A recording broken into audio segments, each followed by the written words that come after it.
বৈষম্য বিরোধী ছাত্র আন্দোলনের আজকে ডাক দেওয়া যে হাইকোর্ট ঘেরাও এবং প্রধান বিচারপতির পদত্যাগের দাবিতে যে তারা দুপুর 1টা পর্যন্ত আলটিমেটাম দিয়েছিল, এরপর আমরা কিন্তু দুপুর 1টার পরে খবর পেয়েছি বিভিন্ন সূত্রে যে প্রধান বিচারপতি তিনি পদত্যাগের জন্য নীতিগতভাবে সিদ্ধান্ত নিয়েছেন। আজ সন্ধ্যার পরেই রাষ্ট্রপতির সঙ্গে বৈঠকে বসবেন এবং বৈঠকে বসেই যে তারা যে বিচারপতি রয়েছেন তারা পদত্যাগের ব্যাপারে সিদ্ধান্ত নেবেন। এই মুহূর্তে যদি আমরা একটু আপনাদেরকে ঢাকার যে হাইকোর্ট প্রাঙ্গণ সেই প্রাঙ্গণের পরিস্থিতি দেখানোর চেষ্টা করি। দেখতে পাচ্ছেন যে হাইকোর্টের সামনের দিকে যারা ছিল তাদেরকে সেনাবাহিনীর পক্ষ থেকে কিছুটা সামনের দিকে এগিয়ে নিয়ে যাওয়া হয়েছে এবং তাদেরকে বলা হয়েছে সেই দিকে আসলে অবস্থান করার জন্য, এবং সেনাবাহিনী তাদেরকে সামনের দিকে যাওয়ার জন্য বলছে। আমরা সেটি আপনাদেরকে দেখানোর চেষ্টা করব।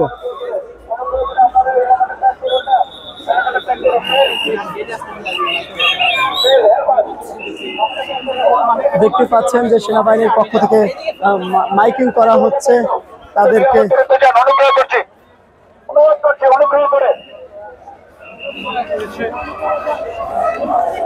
শিক্ষার্থীদের একটি অবস্থান এখনো রয়েছে, তবে সেনাবাহিনীর পক্ষ থেকে বলা হয়েছে নিরাপদ দূরত্বে আসলে এই জায়গা থেকে আসলে নিরাপদে সরে যাওয়ার জন্য কিন্তু বলা হয়েছে। এবং আমরা বিভিন্ন মাধ্যমে জানতে পেরেছি যে বিচারপতি তিনি সন্ধ্যায় রাষ্ট্রপতির সঙ্গে বৈঠকে বসবেন এবং রাষ্ট্রপতির সঙ্গে বৈঠকের পরেই তিনি আসলে সিদ্ধান্ত নেবেন যে আসলে তারা কি করবেন বা তারা কি পদত্যাগ করবেন কিনা, এই বিষয়ে কিন্তু তারা পদক্ষেপ নেবেন।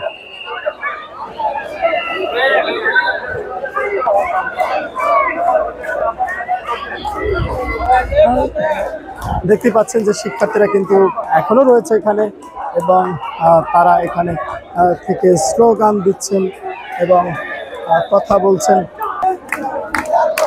দেখতে পাচ্ছেন যে শিক্ষার্থীদের একটি অবস্থান, এই যে হাইকোর্টের সামনেই কিন্তু শিক্ষার্থীরা অবস্থান করছেন এবং তারা কথা বলছেন। আমরা সমন্বয়করা হয়তো বা কথা বলবেন, আমরা একটু তাদের কাছে যাওয়ার চেষ্টা করব।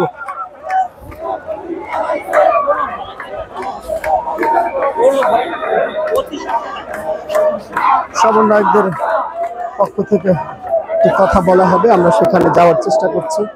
একটু দেখি আপনি।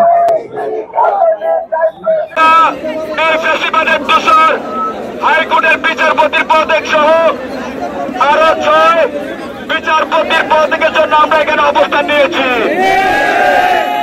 আমরা ইতিমধ্যে শুনতে পেয়েছি ছাত্র জনতার অবস্থানের মুখে বিচারপতি পদত্যাগ করার সিদ্ধান্ত নীতিগত সিদ্ধান্ত নিতে বাধ্য হয়েছে, কিন্তু তিনি এখনো পদত্যাগ করেননি, তিনি নীতিগত সিদ্ধান্ত নিয়েছেন। আমরা আজকের এই মঞ্চ থেকে বলে দিতে চাই, অনতি বিলম্বে আপনি পদত্যাগ পত্র জমা দিন। যতক্ষণ না আপনি পদত্যাগ পত্র জমা দিবেন ততক্ষণ পর্যন্ত আমাদের অবস্থান কর্মসূচি চলবে। আপনারা জানেন আমাদের শান্তিপূর্ণ আন্দোলনে অনেক সময় নাশকতাকারীরা প্রশ্নবিদ্ধ করতে আসে। আমরা একত্রিত হয়ে সেই নাশকতাকারীদের রুখে দিব। বাংলাদেশ এখন ছাত্র জনতার, বাংলাদেশ এখন আমাদের। সেই মর্মে হাইকোর্টে যাতে কোন ধরনের নাশকতা কেউ না করতে পারে সেজন্য আমরা অবস্থান পরিবর্তন করার সিদ্ধান্ত নিয়েছি। আমাদের অবস্থান কোথায় হবে সে ব্যাপারে বলবেন হাসনাত আব্দুল্লাহ। প্রিয় সহযোদ্ধা, আপনারা জানেন বেশিরভাগ সরকার গত 16 বছর ধরে এই হাইকোর্টের উপরে বন্দুক রেখে তারা আমাদের দেশে অরাজকতা প্রতিষ্ঠা করেছে।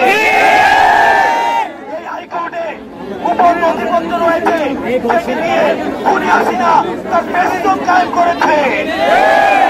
আমরা চাই না তার দোষররা কোন ধরনের অরাজকতা করে এই গোপন নথিপত্রগুলো এখান থেকে সরিয়ে ফেলুন। আমরা যেহেতু খবর পেয়েছি প্রধান বিচারপতি সহ অন্যান্য বিচারপতিদের পদত্যাগের প্রক্রিয়াধীন রয়েছে, সুতরাং এখন আমরা শিক্ষা দপ্তরে আমরা অবস্থান নিব। তবে আপনারা নিশ্চিত করবেন পদত্যাগ আমাদের হাতে পদত্যাগপত্র আমাদের হাতে না আসা পর্যন্ত আমরা শিক্ষা চত্বর আমরা ছাড়ব না। সেখানে আমরা শান্তিপূর্ণভাবে অবস্থান করব। সুতরাং আপনারা শান্তিপূর্ণভাবে মিছিল নিয়ে শিক্ষা চত্বরে অবস্থান করবেন। আমাদের সাথে মিছিল নিয়ে আপনারা শান্তিপূর্ণভাবে শিক্ষা চত্বরে